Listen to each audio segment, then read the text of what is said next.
Welcome to Mission Generate, the podcast where we explore the power of AWS and the cutting-edge techniques we use with real customers to build generative AI solutions for them. Join us each episode as we dig into the technical details, cut through the hype, and uncover the business possibilities. I'm Ryan Ries, our generative AI practice lead and your host. And today, I'm here with Casey, and we are both real this time and not generated. So we look forward to talking to you about how Mission Generate came to be the brainchild of Casey, as he had to listen to way too many of my webinars and decided, hey, what would be a great idea would be to make this into a podcast. So Casey, how many times did you have to listen to me talk before you decided, I want to be able to create Ryan's voice all the time so I can sleep at night? A lot. It was many minutes, but it was great. I had a lot of fun doing it. And by the way, you did a good job considering that's your first time actually saying the intro out loud. I was impressed. Yeah, we actually, what I took was the footage that Olivia recorded of you at the Go-to-Market Summit. That was what we ended up using for the final audio, because in between the takes, you were like making jokes and stuff, and it made the voice a little bit more lively and dynamic. Yeah. Awesome. So how do you produce each episode? What's your technique? So I take content that we've already developed, often for like a use case page or a blog or something like that. I actually feed that to an LLM as a first step, and I say, hey, give me about a 5-minute episode. And then it gives me something back. It's usually a little bit too jokey and not really you. But then I basically pull that whole thing apart and then rebuild it and try and put our own spin on it, I guess. Yeah. So have you tried fine-tuning a model yet?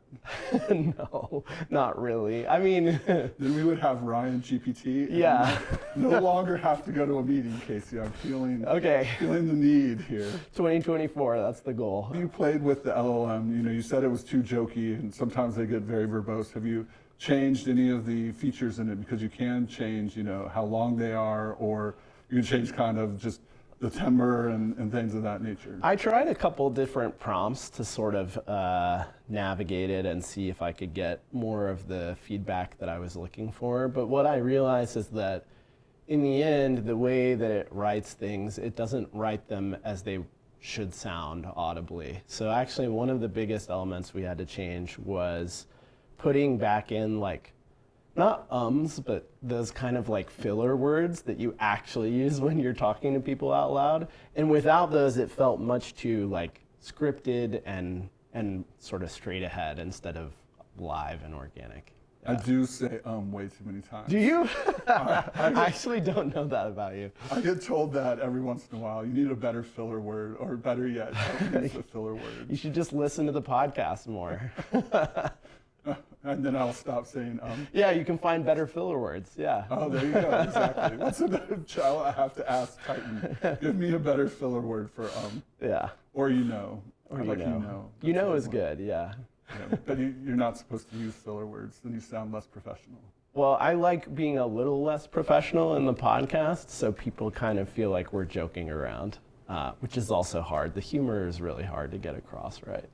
That is the big hard piece. Yeah, we're working with another customer that will probably come to an episode soon that has that exact piece in it. Really? Where we're trying to recreate a celebrity's voice and their mannerisms, and it's exactly that piece, right? How do you do a better job with timbre and everything, yeah. And excitement and emotion?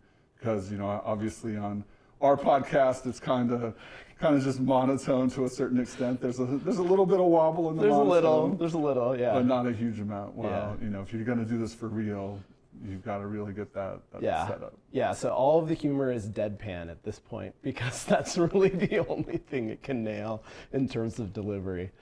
But how are you going to solve that problem, Ryan?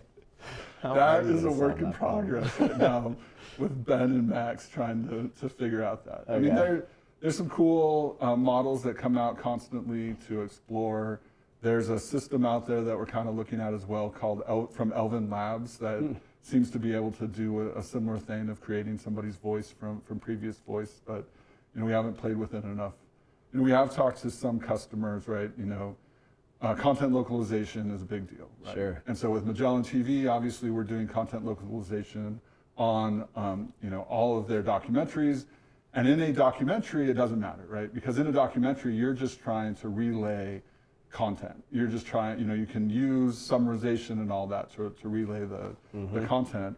But once you start going to things, like Netflix, when they do localization and all that, they're in a whole different boat because now you have to add the emotion, right? Now you have to look at how can I keep the comedic timing, right? How can I rewrite a joke into something that's going to be another joke in a different language? That sounds impossible.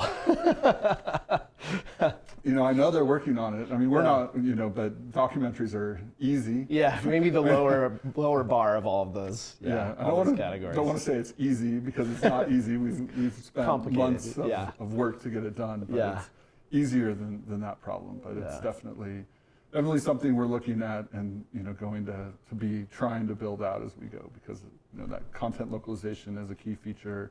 And when you look at it, there aren't a huge number of models out there that will do somebody else's voice, right? When you look at Amazon, they have a service called Polly, and Polly just has X number of speakers. And often, for many of the languages, it's just male and female. Some languages have more, some have less. And so you end up, what are we going to do for companies that want to transcribe or want to translate into other languages, right? And there's two voices, but you have 4 people talking in a documentary. That's not going to work very well. So it is a project we're working on, to try to solve that issue. Huh, that's cool. So season 2, are we going to be able to tell better jokes to each other? Maybe. It depends on people's humor and whether they're better jokes. But I'm waiting to see when you translate everything for global reach versus US reach. So Casey, how many more episodes in this season? Are you going to do seasons, or are you just going to tough it out and just make one every week? I'm definitely not going to tough it out. I'm not that tough. We'll probably wrap up sometime in January. I really want us to at least get some of the bigger topics through before we finish. Like, I want to do Ragnarok for sure at this point. I think that would be really interesting for everybody to hear. So everyone needs to know about Ragnarok. By the way, could you tell us about Ragnarok? Yeah, so as we've been working on Gen AI projects, you kind of start seeing patterns. And for several of our customers, we've developed, an architectural pattern that we call Ragnarok. We like the name, obviously big Marvel fans, and so having that name is cool. The RAG and is for RAG, right? Retrieval Augmented Generation. Then the NA is, kind of the complex piece where you're using neoteric agents, right? So that's a thinking agent where it's able to start doing a little bit more than just, hey, I'm going to prompt the system. And then the rock part, is the back end of Bedrock, right? So this is, using RAG with agents on Bedrock. So we're pretty excited by that solution for a bunch of customers. Yeah, it seems like that is an approach that we've found is going to have a lot of flexibility for the customers that we're starting to have walk in the door in terms of what they need for capabilities.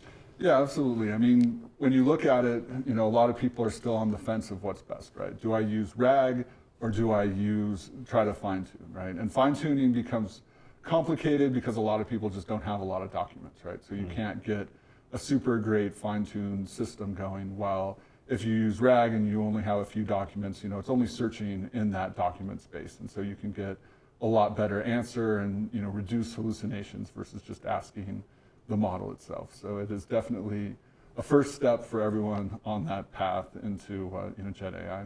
That's awesome. I think you just gave me like a starting prompt for an episode. I think I can get a lot of mileage out of that. Well, there's a lot of other cool prompts that can use the models just themselves, right? Like we have a company that works with Mission, on our resell and cost ops, who's an IT company, and they just use, Titan straight out of the box. Well, actually, I think they use Claude V2 out of the box, where they're asking, because they do IT support, on-site support, and people are like, hey, my HP blah, blah, blah printer has a blinking light, right? So when they call in, that guy just types into Bedrock, hey, I've got a blinking light, how do I fix it? Wow. And, it'll pop out, really good steps because, all these different models essentially took all the different books and The manuals? the manuals and everything else. They were striving for any content in order to train their model. Who would have thought in 2024 we'd never have to read a manual again? We're truly living in the future now. Who even read the manual to begin with? I did not. Ryan, I just want to say it's a pleasure to actually finally talk to you, the human being Ryan, on our podcast for the first time. Oh, Casey, appreciate you having me live on the podcast instead of generating me this time. Thanks, everyone, for tuning in to this episode of Mission Generate, the podcast where we explore the power of AWS and the cutting-edge techniques that we use for generative AI. I hope you found this informative on what we do to make this podcast. And if you really want to do it for yourself or you want us to do it here at Mission, feel free to reach out and we can help you build your own podcast. Have a good night, good day, wherever you are. Bye.